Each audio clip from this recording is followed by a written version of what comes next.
So what did we just do to get refreshed for this podcast, Darren? So both of us, it's a afternoon in the summer. It's been a long week. Friday. And it's Friday, and we needed to recharge. We needed something. We didn't need 2 shots of espresso. We needed something a little bit more friendly to our body.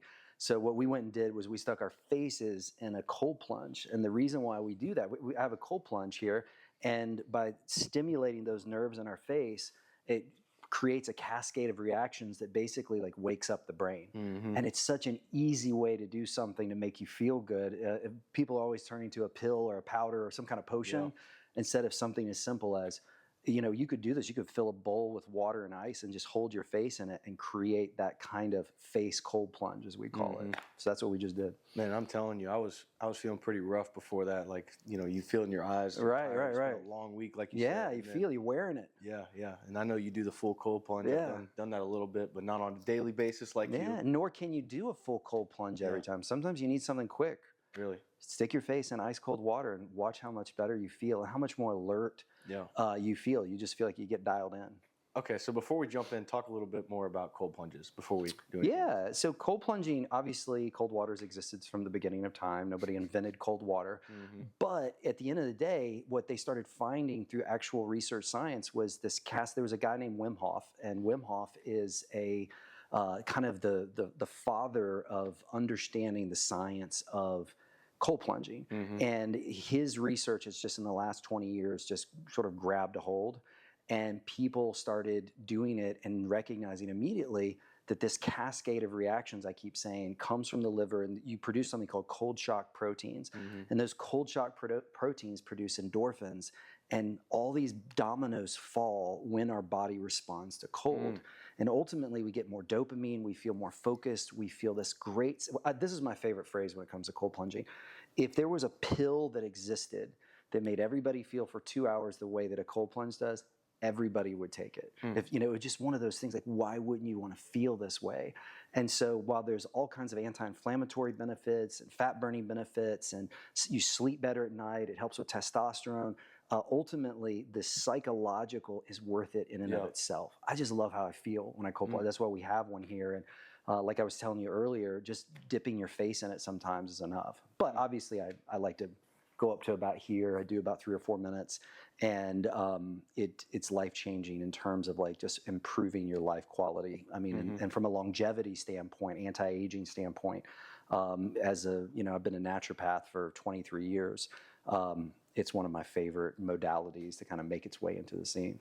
That's good. And I kind of got into it a little bit maybe a year and a half ago, and I was just doing it in my bathtub, so it's probably not to the extent of what you have, obviously. Right. Temperature and things like that, but it helps build and that's a good start. Yeah, and it builds some level cold of discipline. Shower's good. Though. It builds some level of discipline, right? Absolutely. Because you have to get through that initial period of like, this is not fun, right? It's cold.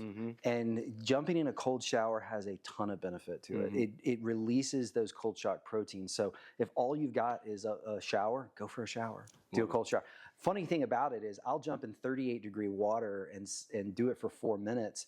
And I prefer that over jumping in a cold shower, because for some reason, when I get into that water and it immediately goes up to my neck, it sends me on this cascade of reactions that happens very quickly.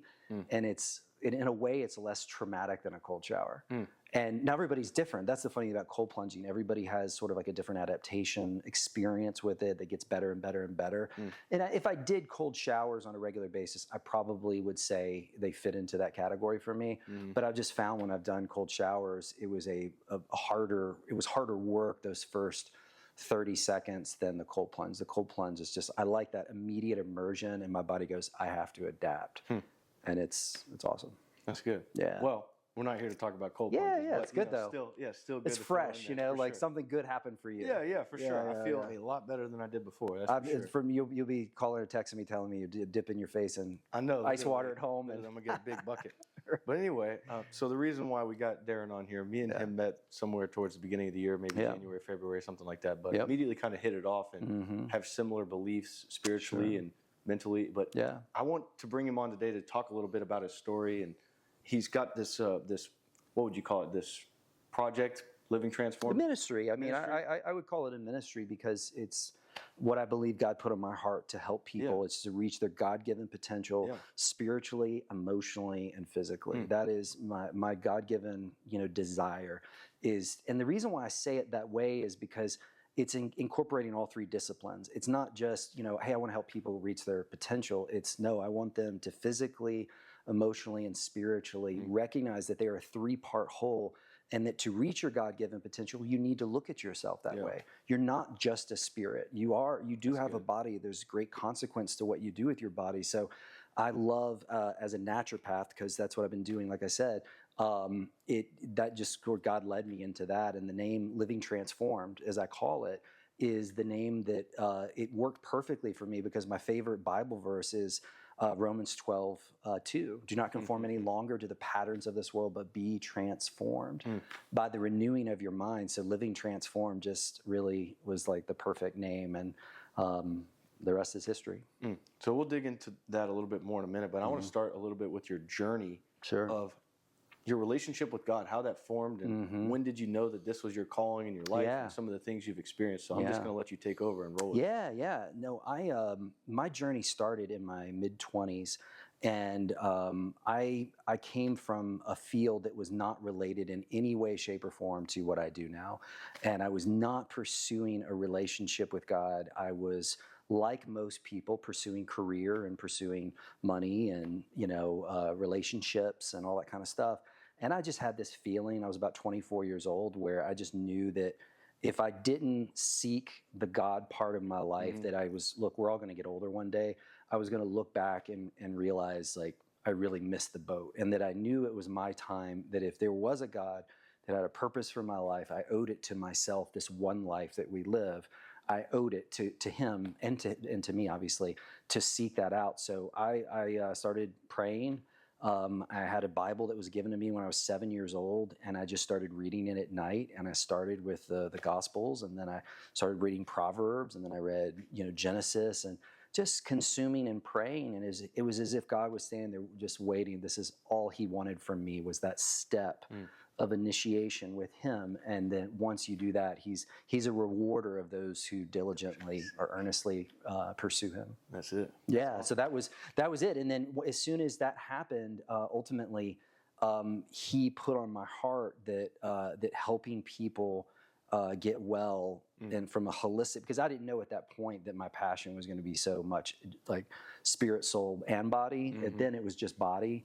And I was very passionate about helping people physically, and not the traditional. I wasn't going to become a physician. I wasn't going to become a medical doctor. I knew that my journey was going to be a more holistically oriented. And then it was during that process, because he's kind of taking me down this journey, that all of a sudden I realized, I'm feeling a passion for helping the whole person. And that was just the natural process of that journey. I really feel like he's just been guiding the way.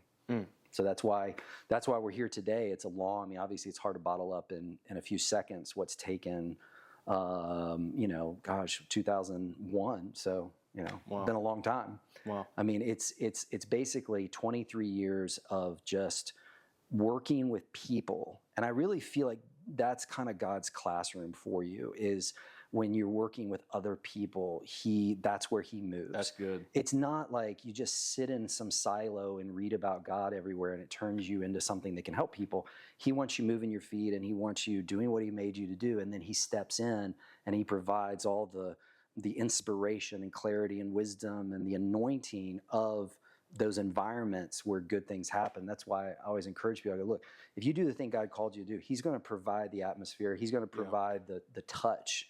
And that was my journey, was just working in an office where it was just one person after another, and recognizing that while I'm looking at these reports on them and working with the rest of the staff, medical doctors, where we're all part of this team to help them, I started feeling like, I'm the guy here who's going to kind of come in the back door and get them to realize that, like, the mental, emotional, spiritual component of their journey is far more impactful of their physical, because they would always be in your office for something physical. They didn't come to you for anything, nothing mental, emotional, spiritual. But you walk in the back door and you say, how about this? What if your thought life is what's driving this actual, because in naturopathic school, the main thing they teach you is find the underlying cause of your problem. When I was in school, every single day of school, we had to take that philosophy of understanding, like, how do you think when you work with somebody? And that thinking leads you to constantly asking more questions. And then for me, as I worked with somebody, I kept getting to, they don't sleep well at night. Why don't they sleep well at night? Because there's all this trauma, because there's all this fear, there's all this anxiety, there's just so much happening with them. They hate their job, like it goes on and on and on, toxic marriage, like the list is a mile long. That was the schoolmaster for me in the midst of that, discovering and watching that and constantly asking, what is the true underlying cause, not the symptom, because in America, we get really hung up on treating symptoms. Why do we get hung up on treating symptoms? Well, because it's a lot easier. It's a lot easier to put a Band-Aid on something than actually roll up your sleeves, do the hard work of, working with someone to go, okay, I really feel like we're at the underlying cause now. The real underlying cause is you have a massive amount of stress and anxiety. You don't sleep well at night. You don't exercise. You don't put the right foods in your body. You're dehydrated, and you drink alcohol every night. Problem solved. But it takes time to get there, and that was my journey, was constantly working with people to get them to see that. Yeah. And everything I just said right there is like a classic pattern, by the way. For sure. Yeah. And another thing in this world, there's always different gimmicks and things that people try to use to fix themselves. Yeah. But you talk the Band-Aid. You talk a lot about fundamentals, right? And these basic things like sleep or like stresses that you're talking about that you can address that will a lot of times help those issues. So talk a little more about fundamentals. Yeah, absolutely.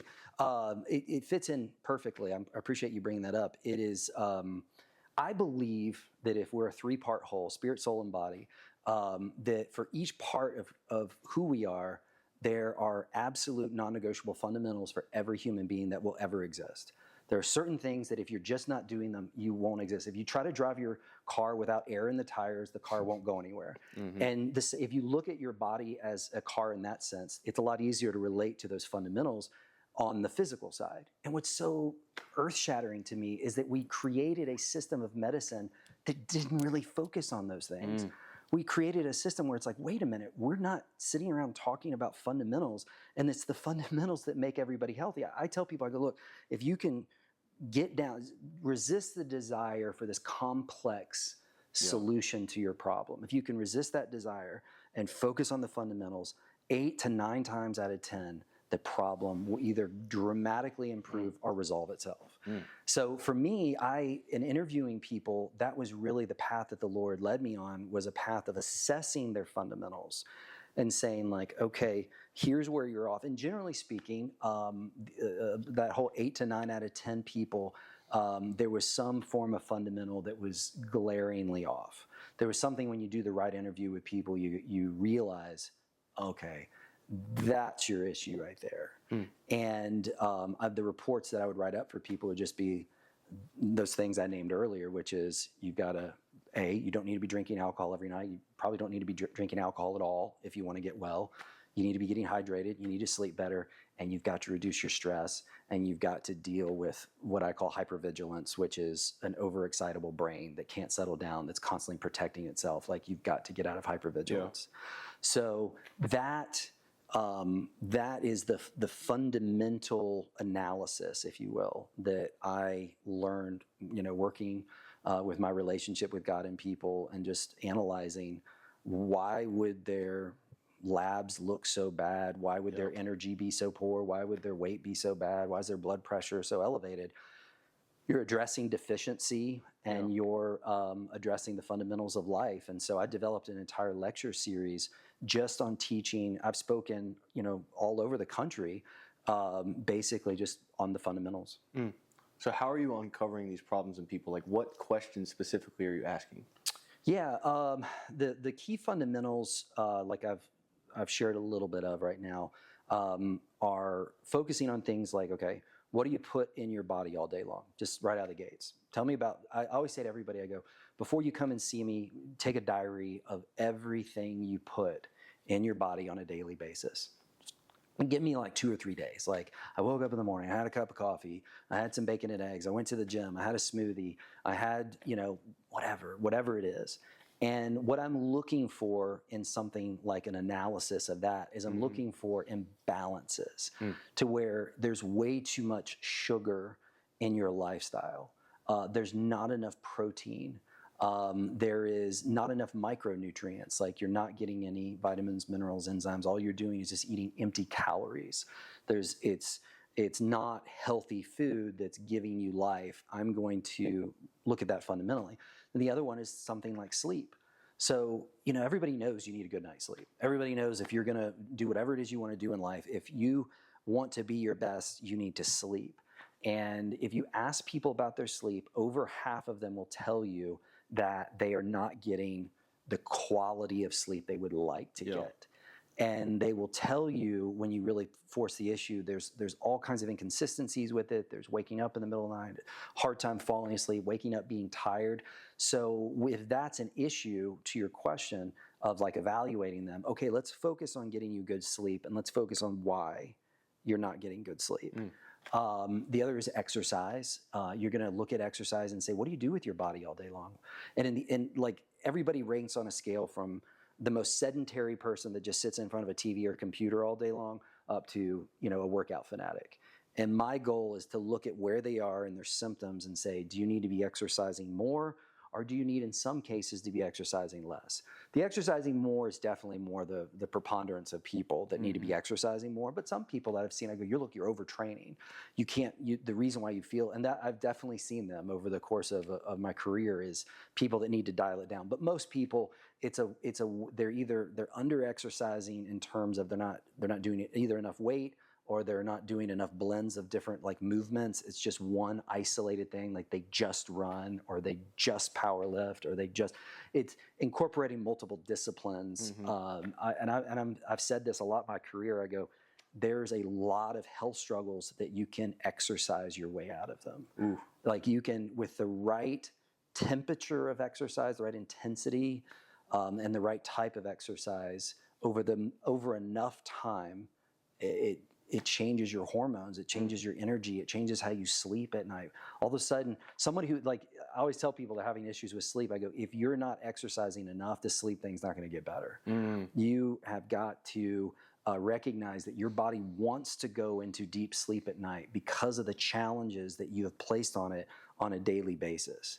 And that's a big breakthrough for a lot of people, just recognizing that reality. Yeah, and talk about a little bit more of the mental connection between all of this, because there's a certain level of discipline that comes with it. There's a certain level of being refreshed, right? Yeah. So just talk a little bit more. And with the mental, do you mean in terms of like the quality of the mental health and connection to the physical? Yeah, that, and then also more of like getting yourself in a place where you can actually take action on these things, because it's great to talk about it. This is something I've had conversations about. It's like, we all want to be healthy. We all want to exercise and do the right things, but there's the cloud of day-to-day things, and it's like, just put on the back burner. So how do you go about pushing through that? Right.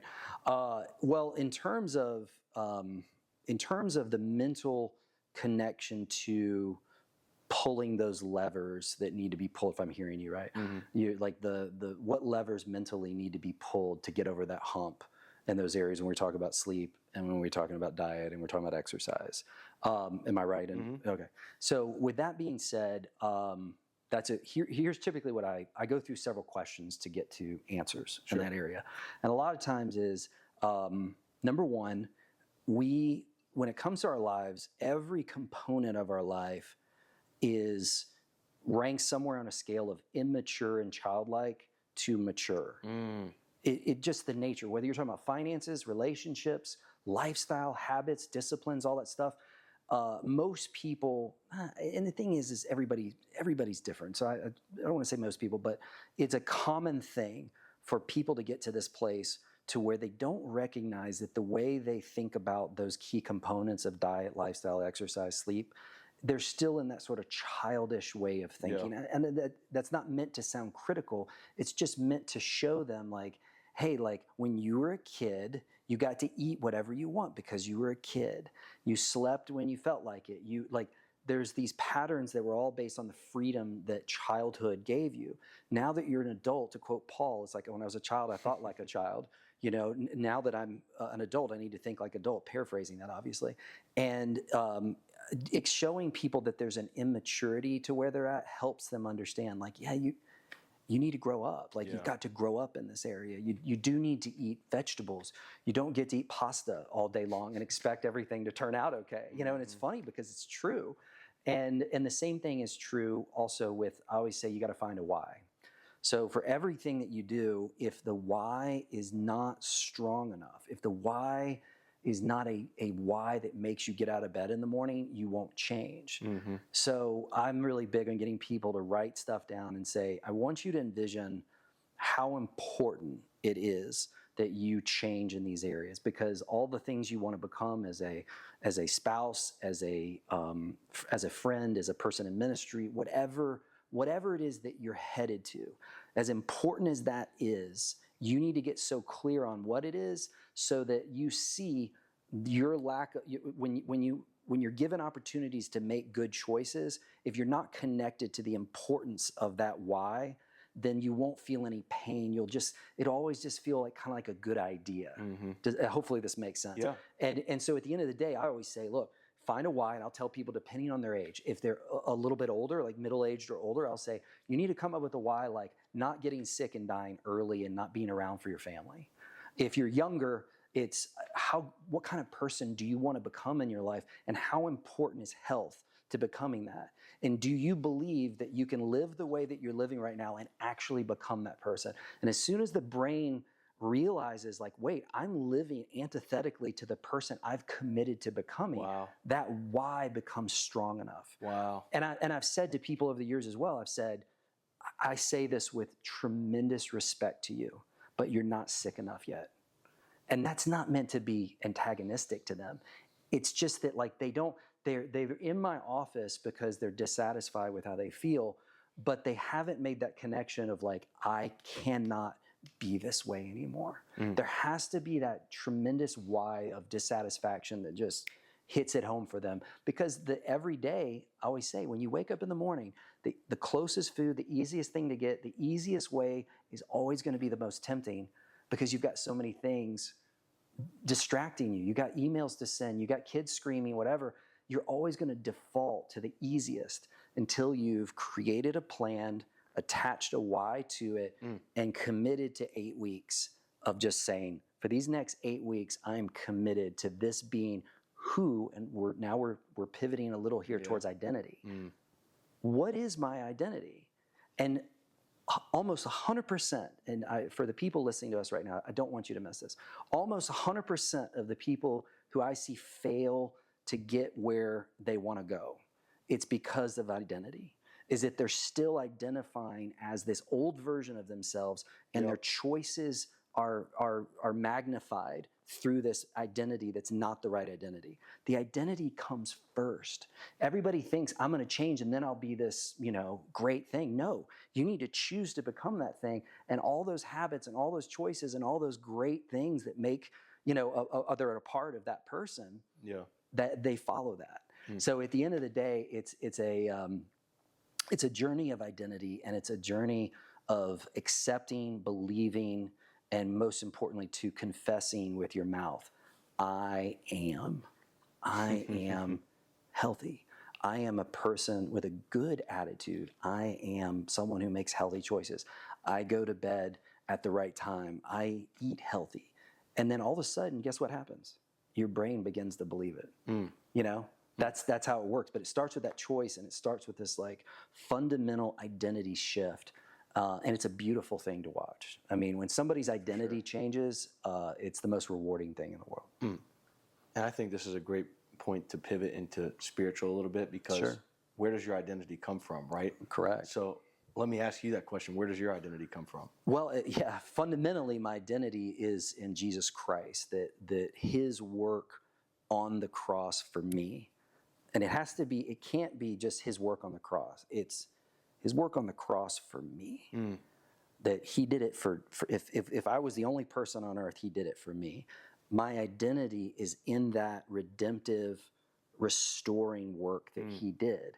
And then he says, I am the righteousness of God because he did that and I received it. Now, that identity, when we receive that, then all of a sudden, we are able to then begin to welcome other aspects of it.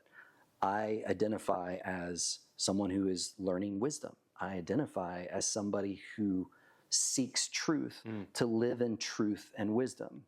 So at the end of the day, that is, from an identity standpoint, choosing to be not just someone who received it, but someone who follows the person who gave that to me.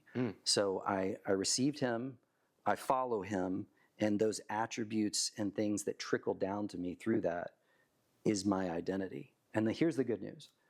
All of us fail at that. You and I fail every day in some form or fashion to live up to the identity that I just described.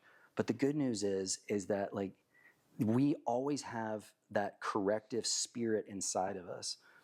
The corrective spirit inside of us is leading us to when we move into some form of error or we sin in a way we never thought we would sin, that it's there to help set us straight. And as long as we're listening to it, the new identity is still getting stronger. This idea that like, you know, Christians are people who have just kind of like, they're the goody-goodies and all this stuff. It's like, look, when you go to a church and you see someone with their hands up and they're praising God, do you think that they just showed up one day that way? Like, that may have taken 15 years for that person to feel that amount of joy. And it's this transforming relationship that they've been in, you know, that led to that moment. And that's the thing that I always, you know, I feel like people who reject the offer of salvation, they just feel like they look at Christians and they say, that's just not me. I see you guys and it's just not authentically me. And the misconception behind that is that the people that they're looking at, actually that was authentically them. It wasn't. It was something that became that through a relationship with God over time and a welcoming in of the new identity that he gave them. It's beautiful. It's beautiful. And how does that relationship and identity in Christ affect or impact your day-to-day life? Well, in every way. It's one of those things that it affects your self-talk, number one. Self-talk, and I believe this is another thing I would love to just impress upon your listeners right now, is that the battle is won and lost first in our self-talk. This place that you and I are at where we're having conversations with ourselves that we don't even know we're having sometimes. You know, and the enemy comes along and he throws a bunch of flaming arrows at us and he gets us to think a certain way and think that it's us, but he's really big in trying to interfere with our reasoning. And so I think so much of to your question, answer your question, happens in being self-aware in my self-talk and knowing that when it says take every thought captive, that's 2 Corinthians 10, is there's just a lot of things that are going to come my way. Actually, this was, I believe, a word picture the Lord gave me a long time ago. You go to the grocery store and they're scanning your stuff and it's all coming down that conveyor belt and there's a guy with the bags down there at the end. He gave me this picture of thoughts as being like things that you see them.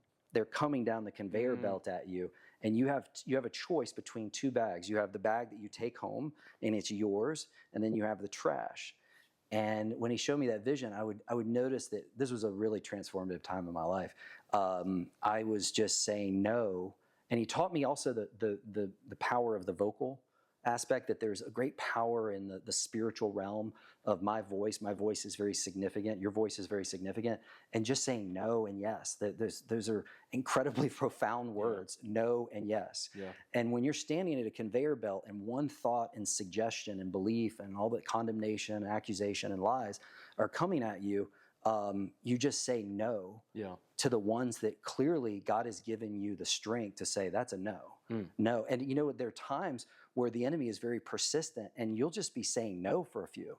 No, no, no, as each one's coming. And eventually, as it says, resist the enemy and he'll flee. All of a sudden, the good ones start coming in that you're going to put in your bag with you and go, yeah, this is right. This is authentically me. This is the good stuff from the Lord. I'm going to keep that. That's it. And that just worked great for me in the beginning because the simplicity. I mean, we talk about fundamentals. Like God is so, He's so willing to meet you in the least complex way. Just say yes or no. Yeah. Say it. Yep. No, that's all BS. That's just coming at me with, a degree of ridiculousness that I have to just keep saying no until eventually the truth comes. So what I'm hearing is it starts with awareness and realizing that okay, maybe not all these thoughts are me, right? Correct. And then realizing the authority that you've been given to take those thoughts captive and say, okay, what do I choose to identify with? Yes. And what do I choose to pass on? Yes, and that's a good synopsis. There's one missing ingredient though, and that's the second part. And that is, if I'm not reading his word, I don't have anything to compare and to contrast with. His word is the filter. His word is the mechanism and the litmus for which everything is measured by. So if I'm standing at the grocery cart and I don't have any scripture in my mind or my heart, I'm not in it at all. How do I know? And that, to me, that's one of the biggest criticisms I have with certain aspects of the Christian church, is where there's such an emphasis on the spirit that the truth is not balanced properly with it. Like in Christianity, it's spirit and truth. It's not either or, it's both and. And whenever they get out of balance, whenever you see a church that makes you scratch your head and go, what the heck happened here? There's an imbalance. There's that's good. It's either all truth and no spirit, or it's all spirit and no truth.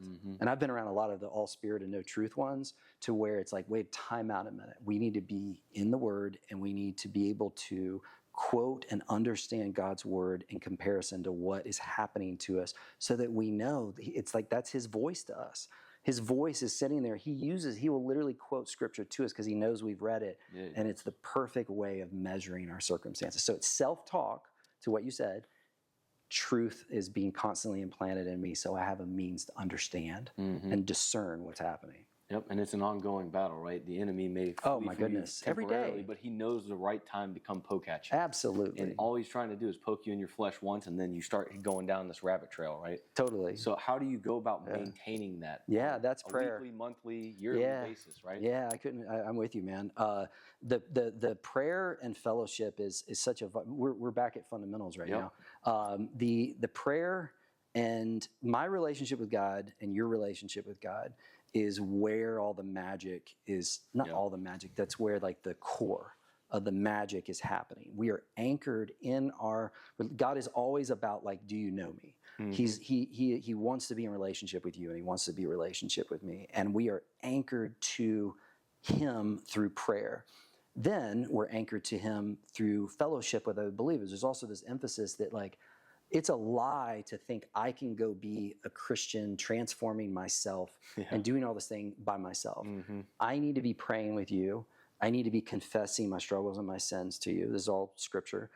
And you and I, like when two are gathered in my name, I'm present with. God's present with us right now, because that's the essence of how he does family. You and I are part of God's family, and he wants to transform us as a family, not as islands. Because when we're islands, we kind of play our own God. We just kind of do things our own way. We're isolated. We're tempted. It's kind of like sheep and other animals. Like when they're all together, they can't get attacked. It's when they're off by themselves saying, oh, I don't need that. I'm fine. So to your point, you've got to be in prayer. You've got to be in relationship, and you've got to be in truth. And those three things are where he's transforming people. And to build off of that point, we're a body, right? We're interdependent. He gave us each an aspect of his creativity, but he didn't give us each all of them, right? Without question. We need each other. That term body is really important. It is. It's so important. And that's 2 Corinthians, where he's talking about the importance of like, only the ears can be the ears. Only the feet can be the feet. And this idea that I get to show up to the table like complete, no. There are people in the body of Christ that are serving specific needs to the body that you need them, and they need you. That's the way it works. I'm glad you brought that up about the body. That's it. If there was no nose, who would do the smelling? Right. Yeah. No, I'm probably misquoting that, but something like that, something to that. Yeah, that's good. But it's good stuff, man. It's all true, and it's a day-to-day thing. It's ongoing. We have to continuously show up in prayer and seeking the face of God. I was talking to a guy, actually recorded a podcast episode the other day, talking about practicing the presence of God. He read that book, and it changed his life, where he's talking about showing up everywhere, realizing that God is with you. and he's omnipresent, right? That's right. And it's like he is with us in every step. He wants to be a part of every decision that we make, right? And it's like keeping that at the forefront of your mind and everything you're doing. I think that fits nicely into the self-talk thing. Yeah. It's like if you and I are out in the world and we're living our lives and we're aware that God, like I need to say to myself, I need to be like, God is with me right now. He says, I'll never leave you or forsake you. He didn't say sometimes. He said, I'll never leave you. I'm always with you to the very end. Sometimes it's miraculous just to say that to yourself. Yeah. Simple truths. I mean, one of my favorite ones is, I am redeemed. And this is one of those moments where I'm like, don't miss this. When we go out into the world, whether at a party or at work, whatever we're doing, the enemy, because we know in Ephesians 6, our struggle is not against flesh and blood, the enemy attacks us in the form of condemnation in ways that like we can't even fathom. Like there's just all these negative things being spoken over us all the time. Yeah. And when I was a new follower of Jesus, I found it's like the yes or no thing. I found that there was like immense value in saying to myself, you are redeemed.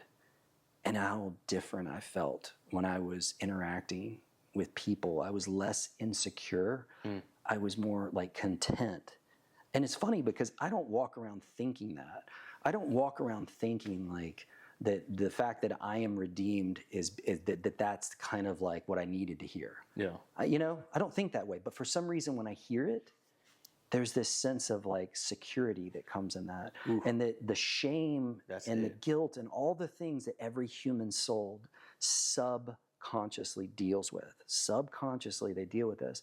Saying I'm redeemed and believing I'm redeemed has this like intrinsically calming effect on us because the brain just needs to hear these truths about God.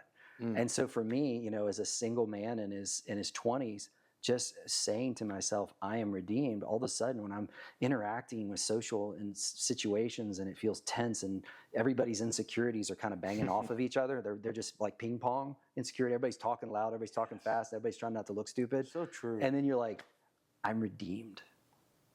It's just a level of like peace you can walk in. Yeah. So I do want to go deeper into insecurity because we had a we've talked about that. We had a really fire conversation about it. Yeah. I just want to go back to that and talk a little bit about fear and the whole 9 yards. So just dive into that a little bit. Yeah, I think that, and this is again, all the things. I mean, God just used the petri dish of working in the medical field of seeing just 7 or 8 new people a day.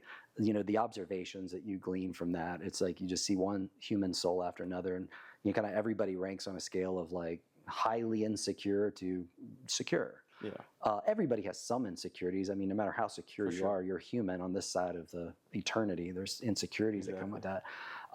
And because everybody's dealing, and insecurity and shame go hand in hand, they're two sides of the same coin.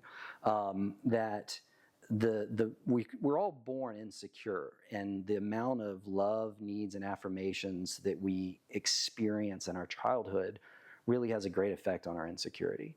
We all need love, we all need affirmation, we all need safety, we need our needs met. That is critical, and our insecurity starts when we get into a world that hits us with the big R word, and that's rejection. Yeah. Whether you're 2 years old, whether you're 6 months old, or you're 6 years old, you're going to get hit with rejection. And as soon as that rejection really stains you, now your brain is fixated on protecting you from it. Yeah. Because rejection is like death. There's nothing, that's why children bully each other. That's why all these terrible things happen in childhood. Is it's a form of protecting. If I can elevate myself to a certain level, then I'm free from rejection. It's a form of self-protection. And so ultimately, rejection is like the greatest harm to the human soul. And what I always say when it comes to insecurity is, to get to your insecurities, you need to go back and figure out where rejection was communicated to you. Was it a rejection of affirmation from your family? Was it a rejection from peers? Was it a rejection in school in some way? Like, there's all these places where rejection happens, and that translates to insecurity. So when you're dealing with groups of people, everybody's insecurity levels are always in play, because essentially when insecurity is in play, and I think I told you this in our conversation, I said one of the ways you can sense, and I sensed this in myself when I was a lot younger. I noticed that I was always trying to establish my value everywhere I went. Exactly. That is a major sign of insecurity. Exactly. Is that it's not okay for me to just show up and be me. I've got to show you how valuable I am. You got to be I've either got to be smart, I got to be funny, I got to be interesting, I've got to be something really cool. And now I'm okay. Now I'm not rejected anymore. I'm accepted. And that is the essence of human interaction, is that need for acceptance, to be protected from and to be valued. That's why people love social media, because, hey, if I can get enough people to watch me, I'm affirmed. I got a life of meeting. People are looking at me, and it feels amazing to be this desired. And then if you lose that or something bad happens, it's like death. People commit suicide because social media has said no to them. It's the ultimate, kind of wound, modern day wound. Is social media. So at the end of the day, insecurity is natural to everybody. It also comes, we are born into a world of shame because of our sin. I mean, look, whether you're, again, 2 years old, 5 years old, whatever age you are, at some point you are going to feel shame because of your sin.